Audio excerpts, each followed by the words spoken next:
விஜய் ஒரு அரசியல் கட்சி தலைவரா தப்பு பண்ணது எங்க? அது மட்டும் இல்லாம விஜய் ஒரு அரசியல்வாதியா தோத்தது எந்த இடத்துல அப்படிங்கிறத பத்தி நாம இதுல விரிவா பார்க்கலாம்.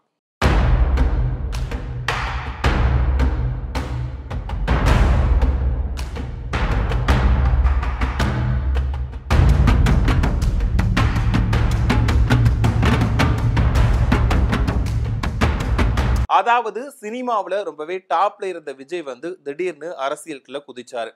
அது மட்டும் இல்லாம 2026 தேர்தல் தான் நம்மோட இலக்கு. அந்த சட்டமன்ற தேர்தல்ல நாம தான் வின் பண்ணுவோம் அப்படின்ற ஒரு நம்பிக்கையோட தான் விஜய் அரசியலுக்குள்ள குதிச்சாரு அப்படின்னே சொல்லலாம். இதுக்காக அவரோட ரசிகர்கள் வந்து ரொம்பவே ஆதரவு தெரிவிச்சாங்க.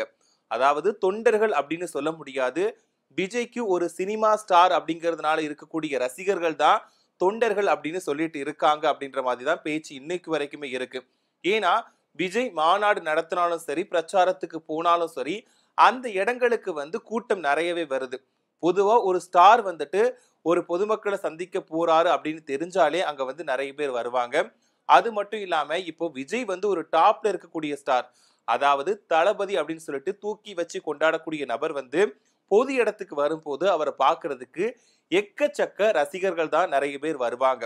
அதாவது தொண்டர்கள் நிறைய பேர் வந்தாங்க அப்படின்னு சொன்னாலுமே அங்க வந்தது நிறைய பேர் ரசிகர்கள் அப்படின்னு தான் சொல்லணும். இதுதான் உண்மையாவே இருக்கும்.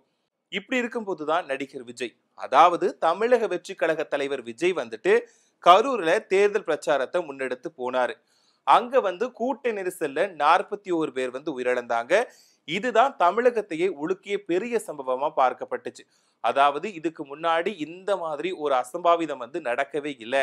விஜய் போன கூட்டத்துல தான் இந்த மாதிரி நடந்திருக்கு அப்படின்னு சொல்லிட்டு விஜய்க்கு எதிரா நிறைய பேர் கருத்துக்களை சொன்னாங்க. விஜய்க்கு வந்து வர வர ஆதரவு அதிகரிச்சுக்கிட்டே இருக்கு அப்படின்னு சொல்லிட்டு பேச்சு அடிபட்டுட்டு வந்த நிலையில திடீர்னு கரூர் சம்பவம் வந்து எந்த அளவுக்கு ஆதரவு கூடிச்சோ அந்த அளவுக்கு வந்து விஜய்க்கு வந்து பின்னடைவா மாறிடுச்சு அப்படின்னு சொல்லலாம். ஏன்னா எங்கேயுமே, அதாவது சொல்ல போனா விஜய் வந்து 2 மாநாடு நடத்தி இருக்காரு. அது மட்டும் இல்லாம ஏற்கனவே 2 இடத்துக்கு சுற்றுப்பயணம் மேற்கொண்டு போயிட்டாரு. அங்கெல்லாம் நடக்காத பிரச்சனை வந்து கரூர்ல வந்து நடந்ததுனால விஜய்க்கு வந்து ரொம்பவே பின்னடைவா பார்க்கப்பட்டுச்சு. அது மட்டும் இல்லாம விஜய்க்கு வந்து நிறைய எக்கச்சக்க கருத்துக்கள் வந்து எதிர்மறையா தான் வந்துச்சு. விஜய் சரியா எதையுமே பின்பற்றல. அரசியல் கட்சி தலைவரா அவர் முதல்ல நடந்துக்கிடவே இல்ல. விஜய் எங்க போனாலுமே சினிமா ஸ்டார் மாதிரி படத்துல வரக்கூடிய டயலாக் மாதிரி பேசுறாரு. இது வந்து அரசியலுக்கு செட் ஆகாது அப்படின்னு சொல்லிட்டு மத்த அரசியல் கட்சி தலைவர்கள் சொன்னாங்க. அது மட்டும் இல்லாம தமிழக வெற்றி கழகத்துல வந்து ஒரு சரியான கட்டமைப்பு இல்லவே இல்ல. இது வந்து அரசியலுக்கு செட் ஆகவே ஆகாது அப்படின்னு சொல்லிட்டு அரசியல் கட்சி தலைவர்கள் சொன்னாங்க.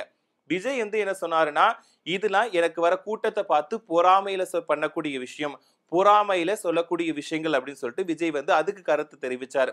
அதாவது கண்டிப்பா நாங்க தான் 2026ல நாங்க வந்து ஆட்சி அமைப்போம். இது வந்து மத்த கட்சிகளுக்கு பொறுக்க முடியாம தான் கருத்துக்களை வந்து சொல்றாங்க, எதிர்மறையா சொல்றாங்க அப்படின்னு சொல்லிட்டு விஜய் சொன்னாரு. இப்படி இருக்கும்போது தான் கரூர் சம்பவம் வந்து நடந்துச்சு. ஒரு பக்கம் வந்து விஜய்க்கு ஆதரவு ஒரு நாளுக்கு நாள் அதிகரிச்சுட்டு வருது அப்படின்ற மாதிரி தான் அவரோட கூட்டங்கள் வந்து காட்டுச்சு. அப்படி இருக்கும் போதுமே நிறைய பேர் என்ன சொன்னாங்கன்னா, விஜய்க்கு கூட்டம் வரதெல்லாம் ஓகே தான். பட் இது எல்லாமே ஓட்டா மாறுமா அப்படின்னு கேட்டா கேள்விக்குறிதான். ஏன்னா விஜயை பார்க்கறதுக்கு வந்து நிறைய பேர் வர்றது வந்து சகஜம்தான். ஏன்னா வடிவேல பார்க்கறதுக்காக கூட தான் நிறைய கூட்டம் வந்துச்சு. ஆனா அவர் வந்து வின் பண்ணாரா? அதே மாதிரி தான் விஜய் வந்து டாப்ல இருக்கக்கூடிய ஸ்டார். அதனால அவர் பார்க்கறதுக்கு நிறைய பேர் வருவாங்க. கண்டிப்பா ஓட்டுலாம் விழாது. கண்டிப்பா எப்பவும் மாதிரி இப்போ ஆட்சியில் இருக்கக்கூடிய கட்சிகள், மத்த எதிர்க்கட்சிகளுக்கு தான் ஓட்டுகள் வந்து விழும். விஜய் வந்து இப்போ வந்து ஒரு சிறு குழந்தை மாதிரி தான் அரசியலுக்கு. பட் அவருக்கு வந்து புரிதல் இல்ல. ஒரு டயலாக் பேசிட்டு காமெடியா சிரிக்க வச்சுட்டு மக்களை ரசிக்க வைக்கிற மாதிரி தான் பேசுறாரு. அவருக்கு வந்து சினிமா மட்டும்தான் செட் ஆகும். மத்தபடி எதுவுமே செட் ஆகாது அப்படின்ற மாதிரி தான் சொன்னாங்க. இப்போ பார்த்தோம்னா இந்த கரூர் சம்பவத்துக்கு அப்புறமுமே விஜய் வந்து சரியான முன்னெடுப்புகளை வந்து பண்ணவே இல்லை. அதாவது இந்த சம்பவத்துக்கு அப்புறமாவும் விஜய் வந்து ஒரு அரசியல் கட்சி தலைவரா என்ன பண்ணணுமோ அதை பண்ணவே இல்லை. இதுதான் அவருக்கு வந்து இப்ப பின்னடைவா பார்க்கப்படுது. இப்ப நம்ம எடுத்துக்கிட்டோம் அப்படின்னா கரூர் சம்பவத்துல விஜய் வந்து உடனேயே சென்னைக்கு கிளம்பி வந்துட்டாரு.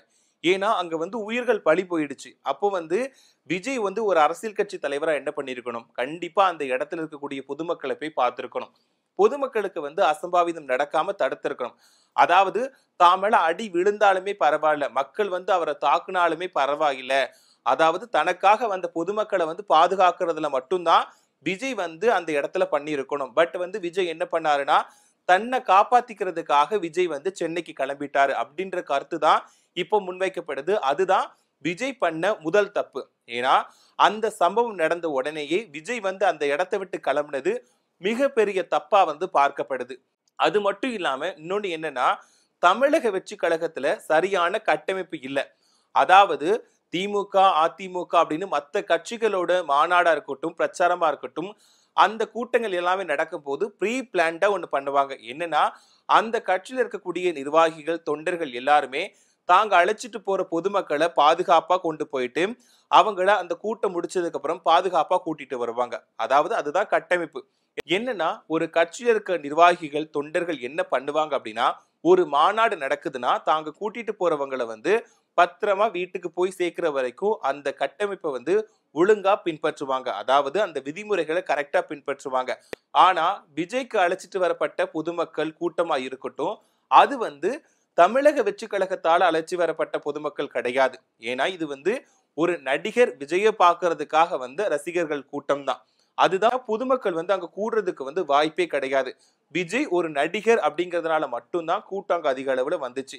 இதுக்கு முன்னாடி வந்து இபிஎஸ் வந்து அங்க சுற்றுப்பயணம் மேற்கொண்டாரு.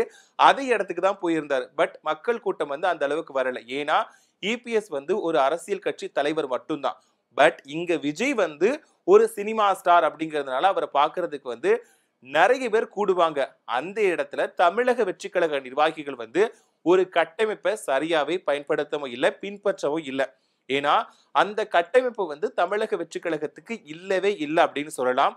அது மட்டும் இல்லாம இன்னும் வரைக்குமே விஜய் வந்து ஒரு நடிகர் அப்படின்ற மாதிரி தான் இருக்காரு. ஏன்னா பொதுமக்களை பார்த்து கையசைக்கிறதா இருக்கட்டும், பாடல் பாடுறதா இருக்கட்டும், காமெடி பண்றதா இருக்கட்டும், எல்லாமே சினிமாவில் என்ன பண்ணுவாரோ அதே மாதிரிதான் மக்களை சிரிக்க வைக்கிறாரு. எக்ஸ்ட்ரா என்ன பண்ணுறாருன்னா அரசியல் பேசுறாரு. அது மட்டும் இல்லாம அவர் எழுதி வச்சுதான் பேசுறாரு அப்படின்ற மாதிரி பேசினாங்க. அதாவது ஒருத்தர் எழுதி கொடுக்கறாங்க, அதை வந்து விஜய் பார்த்து படிக்கிறாரு அப்படின்ற மாதிரி தான் இருந்துச்சு. இன்னொரு மிகப்பெரிய தப்பு விஜய் மேல என்ன இருக்கு அப்படின்னா, பஸ்ல இருந்துகிட்டு லைட் ஆன் பண்ணி ஆஃப் பண்றது. அவரை பார்த்த உடனே ரசிகர்கள் வந்து ரொம்பவே சந்தோஷம் அடைகிறாங்க. அதாவது ஒரு தரிசனம் கொடுக்கிற மாதிரி அவர் வந்து தன்னை நினைச்சுக்கிறாரு. அவர் வந்து கடவுள் மாதிரி நினைச்சுக்கிறாரா அப்படின்னு தெரியல. பட் வந்து அந்த லைட் ஆன் பண்ணி ஆஃப் பண்ணும்போது வந்து பொதுமக்கள் வந்து அவரை பார்க்கறதுக்கு காத்துக்கிட்டு இருக்காங்க. அப்ப நம்ம இது பாதி பண்ணுனா மக்கள் வந்து நம்மளை பார்த்து ரசிப்பாங்க, மக்கள் வந்து ஆரவாரம் பண்ணுவாங்க அப்படின்னு நினைச்சுக்கிறாரு. இது வந்து அவர் பண்ற மிகப்பெரிய தப்பு. ஒரு சாதாரணமா ஒரு அரசியல்வாதி அப்படின்னா அப்படி பண்ணவே கூடாதுதான். ஏன்னா அவர் வரும்போது அந்த லைட் ஆன் பண்ணியே இருந்திருக்கலாம். பட் அதை ஆஃப் பண்ண வேண்டிய தேவையே கிடையாது. ஏன்னா வழி நெடுகிலையுமே பொதுமக்கள் நிற்பாங்க, அவர் பார்த்துப்பாங்க. அப்படி இருக்கும்போது அந்த இடத்துல கூட்டம் வந்து நிறைய வராது. ஏன்னா அவரை பார்த்துட்டோம் அந்த மாதிரியே நினைச்சுப்பாங்க. இந்த மாதிரி இருக்கும்போது விஜய்க்கு வந்து இதுதான் பின்னடைவா பார்க்கப்படுது. இப்படி விஜய்க்கு எதிராக நிறைய கருத்துக்கள் வந்து வந்துட்டு இருக்கும் போது விஜய் வந்து அந்த சம்பவம் நடந்ததுக்கு அப்புறமா 3 நாள் கழிச்சு தான் ஒரு வீடியோவை வெளியிட்டாரு. அந்த வீடியோல என்ன சொல்லியிருந்தாருன்னா, எனக்கு வந்து வலி அதிகமா இருக்கு, அதுல இருந்து மீளவே முடியல, யார பழி வாங்கணும்னு நினைச்சீங்கன்னா என்ன வாங்கிக்கோங்க, பொதுமக்களை வாங்காதீங்க அப்படின்ற மாதிரி சொல்லியிருந்தாரு. ஆனா கடைசி வரைக்கும் இதை சொல்லவே இல்லை. 41 பேர் வந்து உயிரிழந்த விவகாரத்துக்கு நான் மன்னிப்பு கேட்டுக்கிறேன் அப்படின்னு சொல்லிட்டு விஜய் எந்த இடத்துலயுமே சொல்லல. அதாவது கொஞ்சம் கூட குற்ற உணர்ச்சியே இல்லை அப்படின்ற மாதிரி நிறைய பேர் கருத்துக்களை சொன்னாங்க. அது மட்டும் இல்லாம இப்ப விஜய் வந்து என்ன தெரியுமா நினைச்சிட்டு இருக்காரு, கண்டிப்பா நம்மளை பாக்குறதுக்கு கூட்டம் இவ்வளவு வராங்க, கண்டிப்பா ஓட்டா மாறிடும். அதாவது இந்த வரக்கூடிய எல்லாருமே ஓட்டு போட்டுருவாங்க, நம்ம வந்து ஆட்சியில உட்கார்ந்துடலாம் அப்படின்ற மாதிரி நினைச்சுக்கிட்டு இருக்காரு அப்படின்ற மாதிரி நிறைய அரசியல் கட்சி தலைவர்கள் சொல்றாங்க. ஏன்னா அவங்க வந்து நிறைய பேரை பார்த்துட்டு வந்திருக்காங்க. அந்த மாதிரி புதுசா வரவங்க இப்படிதான் இருப்பாங்க. கண்டிப்பா ஒரு நடிகரா வந்து விஜய் வந்து வெற்றி பெற்றுட்டாரு. பட் ஆனா அரசியல்வாதியா அவர் வந்து இப்ப வரைக்கும் பின்னடைவை தான் சந்திச்சுட்டு போறாரு. ஏன்னா முன்னேற்பாடுகள் சரியா இல்ல, எந்த இடத்தை சூஸ் பண்றோங்கிறதும் சரியா இல்ல. அது மட்டும் இல்லாம பொதுமக்களுக்கு எப்படி பாதுகாப்பு கொடுக்கணும் அப்படின்றதுலயும் கட்டுப்பாடு சரியா இல்ல. ஏன்னா போலீசார வந்து அங்க கம்மியா தான் இருக்கிறாங்க. கண்டிப்பா போலீசாரால அவ்வளவு கூட்டத்தை வந்து கட்டுப்படுத்தவே முடியாது.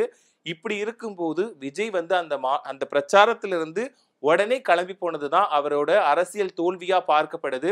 சோ இந்த வரக்கூடிய பிரச்சாரங்கள்ல விஜய் எந்த மாதிரியான விதிமுறைகளை பின்பற்ற போறாரு, எப்படி நடந்துக்க போறாரு, பொதுமக்களுக்கு எப்படி பாதுகாப்பு கொடுக்க போறாரு அப்படிங்கிறது கேள்விக்குறியாதான் இருக்கு. மத்தபடி இதெல்லாம் சரி செஞ்சு அடுத்த பிரச்சாரத்துல எப்படி பண்ண போறாரு, எதை பத்தி பேச போறாரு, கண்டிப்பா அவர் சொன்ன மாதிரி ஆட்சி அவருக்கு அமையுமா, கண்டிப்பா 2026 தேர்தல்ல வெற்றி பெறுவாரா அப்படிங்கிறத நாம வழக்கம் போல பொறுத்திருந்து தான் பார்க்கணும்.